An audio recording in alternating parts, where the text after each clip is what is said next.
Magandang araw, sambayan ng Pilipino. Magandang araw, mga kababayan. Kasama niyo po ngayon si Ka Eric sa isa na namang episode ng ating Balita at Talakayan. Mga kababayan, closer to 100,000 subscribers na po tayo and tuloy-tuloy lang ang ating paglawak at paglago ng ating mga supporters. Salamat at maraming salamat po sa inyong pagsuporta at pagsubaybay. Of course, maraming salamat din po sa inyong pagtangkilik sa amin dyan sa programa namin ni Ma'am Lorraine sa Bigwas ng Agila. Sa puntong ito ay bibigyan natin ng update itong pinakahuli na move o mga hakbang sa bahagi po ng Marcos government para ipasampa ang panibagong kaso ng panggigipit at panunupil laban sa isa na namang senador, kay Senator Rodante Marcoleta. Kasong plunder and indirect bribery at tatlo yata puro criminal cases na isinampa ng field office ng ombudsman na NCR yata ito, National Capital Region, sa central office ng ombudsman. At ito ay nagre-request na ng agarang pagsasampa sa Sandigan Bayan for resolution. Sinama po sa kaso na ito laban kay Senator Marcoleta si dating Congressman Mike Defensor at may dalawa pang individual. May kaugnayan po ito sa sinasabi na pagtanggap ni Senator Marcoleta ng campaign fund donation noong eleksyon ng 2025. Di umano, hindi niya inihayag at hindi inamin at ito ay naimbestigahan ng COMELEC. Ang pinag-uusapan po ay mga 75 million pesos na campaign donation. Si dating Congressman Mike Defensor ay nagbigay di umano ng donation na 30 million, then may dalawa pa na tag 25 and then 20. So, ito ngayon ay ginawa ng issue for possible case build-up. Bagamat ito ay dinismiss ng COMELEC ang reklamo ng illegal campaign contribution or non-disclosure of campaign contribution. Subalit, mayroon pong ginawa na naman na panibagong hakbang itong panggigipit na walang katapusan sa gobyerno ni Marcos Jr. para lamang po perwisyuhin at nang tuluyang tumiklop at lumuhod at wag nang tumulong pa na manindigan laban sa administrasyon ni Marcos ang mga senador. Lalo pa ngayon na nakuha na po ang majority decision or majority block sa numero po ng mga senador. Ngayon, pinag-iisa-isa po na tinatarget sila ng gobyerno ni Marcos. Mantakin mo, kakasuhan ka ng plunder, ha? And that is a non-bailable offense or non-bailable crime. Kapag ito ay ipinaakyat sa korte at ang korte ay maglalabas ng arrest order, makukulong po habang hindi pinapayagan ng korte na makapagpiyansa sina Senator Marcoleta at dating Congressman Mike Defensor. Ganon din po ang ginawa ng gobyernong ito na very vindictive, napaka-mapang abuso sa kapangyarihan at paggamit ng batas ng kanila po na inipit din ng gobyernong ito si Senator Jinggoy Estrada. Matapos na siya ay nanindigan na ipagtatanggol nila ang majority na posisyon at ang kanilang panawagan na kailangan po mabuksan na muli ang investigasyon sa Senate Blue Ribbon Committee at hindi sila papayag na kontrolin at mamanduan sila ng gobyerno ni Marcos.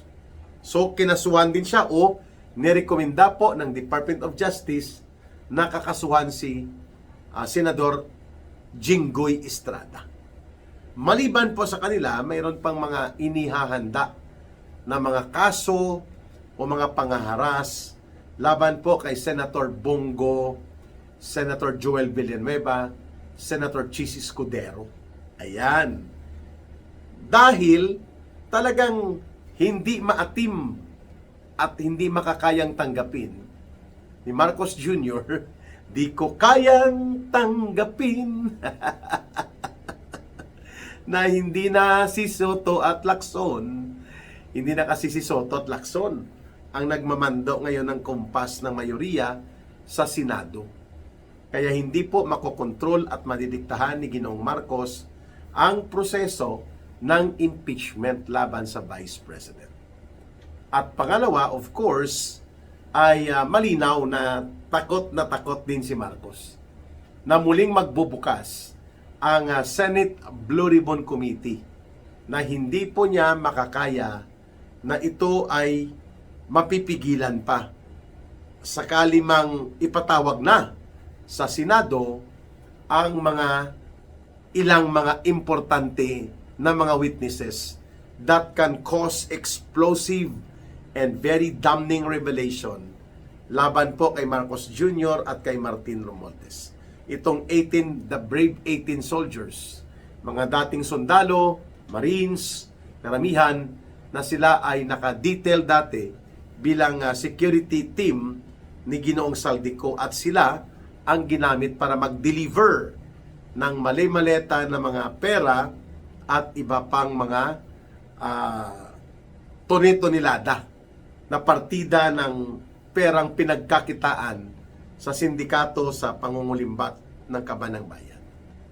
At ganon din ang possibility ng pagbibigay platform kay Ginoong Saldico na siya ay makapag-testify gamit po ang via Zoom conference at ang iba pa niyang mga staff like si Ginoong Mark Tiksay at si Paul Estrada na ayon po sa mga salaysay ng mga former Marines o yung the brave 18 na mga nagtestigo po o nais tumistigo sa Senado, itinuturo nila na itong si Mark Tiksay at si Paul Estrada, ito yung kumakamada at nagme-maintain ng mga listahan ng mga pinapadalhan at dinideliveran po ng mali-maleta na mga limpak-limpak na pera na kinolekta nila Ginoong Saldico mula sa mga contractors at mga cash advances nila.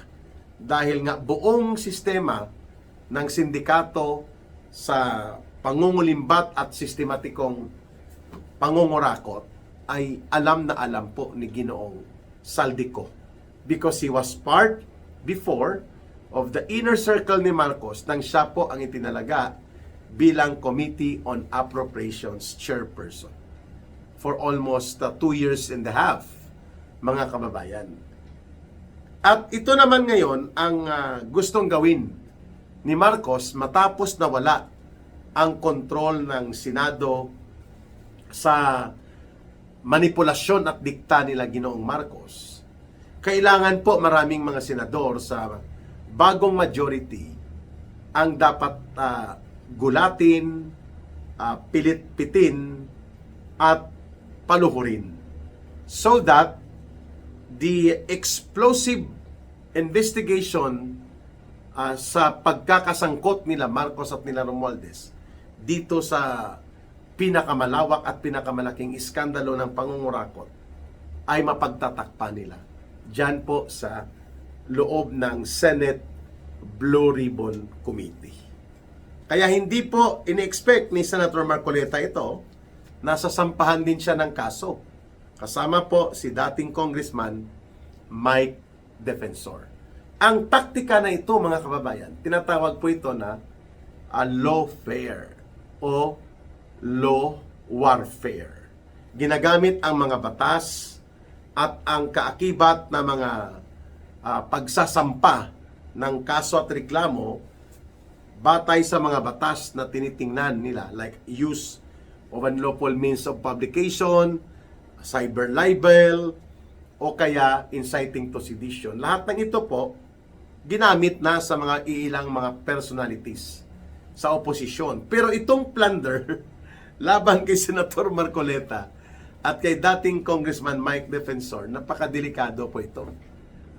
Na hindi natin pwedeng hindi punahin sapagkat lumalabas po na talagang nais paluhurin at totally i-collapse ang political opposition sa loob ng Senado.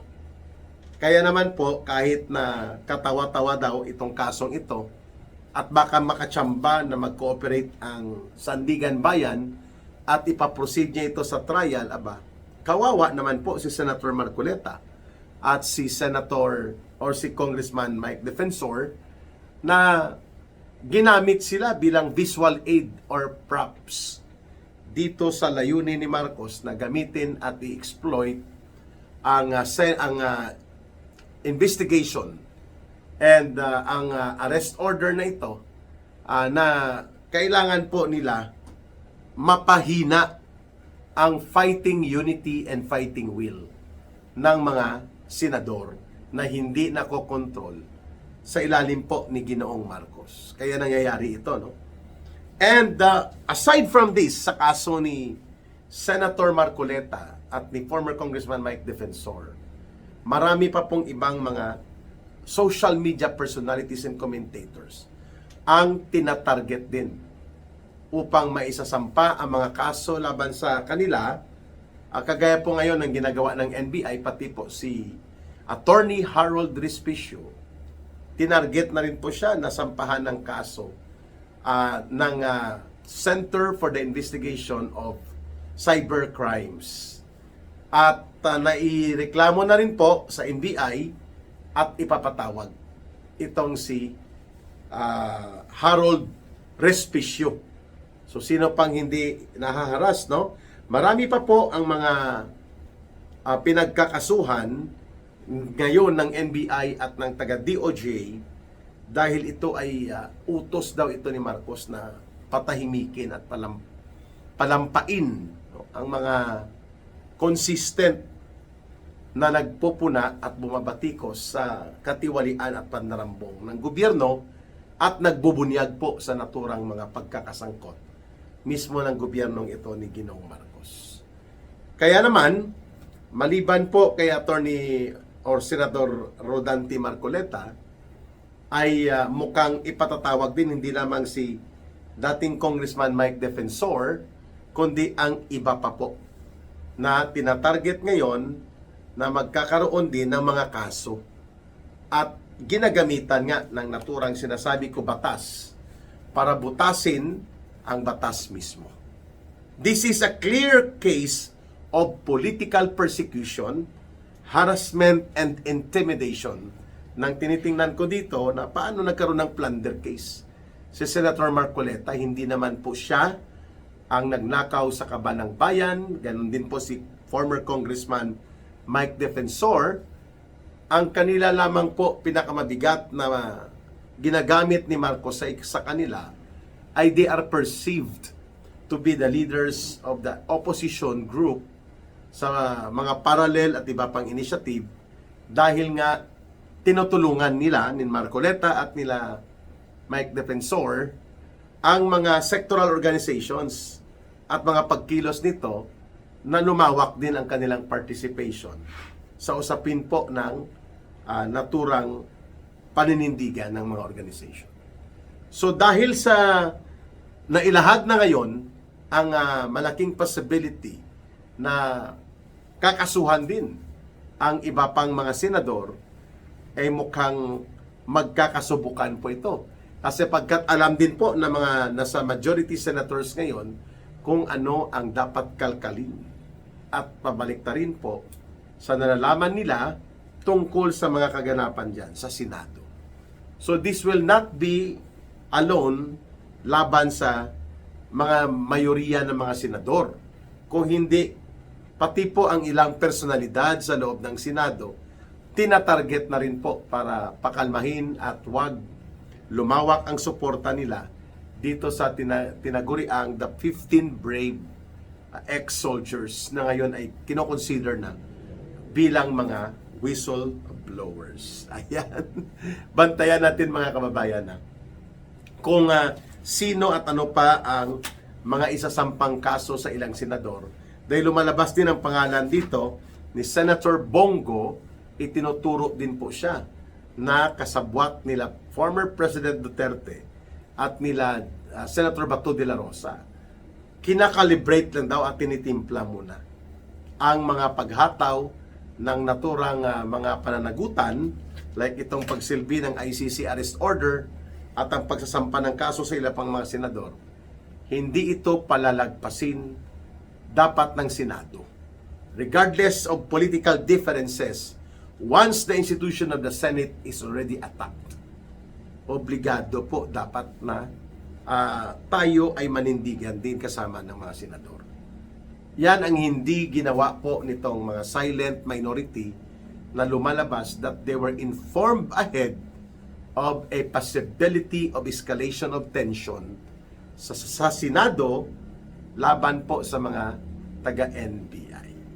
So abangan po natin ang magiging reaksyon nila dating Congressman Mike Defensor at Senator Rodante Marcoleta dito sa weaponization o ang paggamit bilang armas sa panunupil at pangaharas laban po sa mamamayang Pilipino na mga kababayan. No?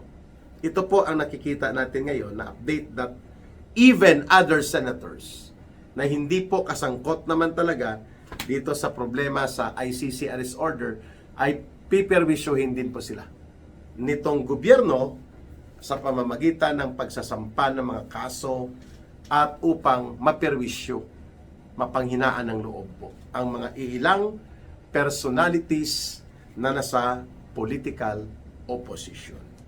We hope and pray na magiging malakas din po ang pamilya at tagapagsuporta ni Senator Marcoleta at nila former Congressman Mike Defensor upang mas lalo pang lumawak din ang partisipasyon ng mga mamamayan sa patuloy na panunupil at panggigipit na kasalukuyang administrasyon sa mga batayang karapatan ng ating mga mamamayan.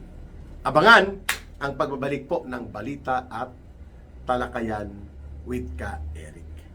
Mabuhay po kayo at mahalin natin ang bansang Pilipinas. Walang ibang magmamahal nito kundi tayo ring mga Pilipino. Para sa Diyos at sa Pilipinas nating mahal, may God bless everyone. And may Allah will be with those who are Muslim brothers and sisters. Maraming salamat muli. Bye for now. Ito po si Ka Eric. Mabuhay!